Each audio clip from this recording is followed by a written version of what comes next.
Good evening everyone. শতাব্দীর কিচেনে আপনাদের সবাইকে স্বাগত জানাই। আজকের রেসিপি শিমের পাতুরি। এই শীতের দুপুরে ধোঁয়া ওঠা গরম ভাতের সাথে এই রকম রেসিপি অসাধারণ লাগে। সম্পূর্ণ নিরামিষ পদ্ধতিতে বানিয়েছি, বানানো যেমন সহজ, খেতে তেমনই সুস্বাদু। অবশ্যই বাড়িতে ট্রাই করবেন। তাহলে চলুন শুরু করা যাক আজকের এই সহজ এবং সুস্বাদু রেসিপি। প্রথমে কড়াইতে সর্ষের তেল দিয়ে দেব। এই রেসিপিটি কিন্তু অবশ্যই সর্ষের তেলে করতে হবে। এবার দিয়ে দেব দুটো শুকনো লঙ্কা, হাফ চামচ কালো জিরে, একটু নেড়ে নেব। এবার দিয়ে দেব খুব সামান্য হিং। এবার কেটে রাখা শিমগুলোকে দিয়ে দেব। এখানে শিম আছে 250 গ্রাম।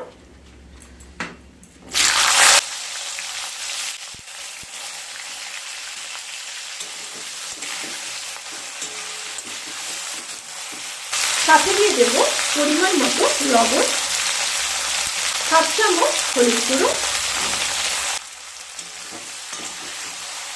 দিয়ে খুব ভালোভাবে মিশিয়ে নেব। মিশিয়ে নিয়ে শিমটাকে হালকা ভেজে নেব। এই সময় কিন্তু শিম অতি অবশ্যই মিডিয়াম টু লোতে থাকবে। শিমটা হতে থাক, সেই মাঝখানে আমি একটা মশলা রেডি করে নেব। তার জন্য নিয়েছি 1.5 চামচ হলুদ সর্ষে আর 1.5 চামচ পোস্ত। পোস্ত আর সর্ষেকে মিহি পেস্ট বানিয়ে নিয়ে ফিরে আসছি। শিমগুলো যখন হালকা ভাজা হয়ে যাবে, সেই সময় একটা বড় সাইজে কেটে রাখা টমেটো দিয়ে দেব। টমেটো দিয়ে একটু নেড়ে নেব। নেড়ে নিয়ে আবারও 1 থেকে 1.5 মিনিট রান্না করে নেব।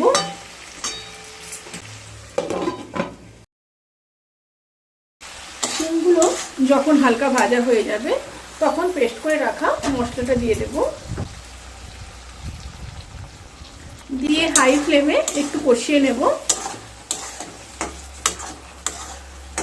নিরামিষ দিনে এইরকম একটা রেসিপি থাকলে কিন্তু গরম ভাতে অসাধারণ লাগে। অবশ্যই ট্রাই করবেন। খুব ভালোভাবে কষানো হয়ে গেছে। এবার মশলা ধোয়া জলটা দিয়ে দেব। দিয়ে আবারও 1 থেকে 1.5 মিনিট রান্না করে নেব।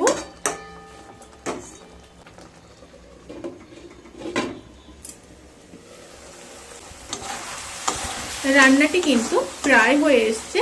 এবার নামানোর আগে হাফ চামচ চিনি, কিছুটা ধনেপাতা, আর যেটা না দিলে নয় সেটা অবশ্যই দিতে হবে, সেটা হলো সর্ষের তেল। উপর থেকে অবশ্যই কিন্তু কাঁচা সর্ষের তেল দেবেন। এবার খুব ভালোভাবে মিশিয়ে নেব। খুব ভালোভাবে মিশিয়ে নিয়েছি।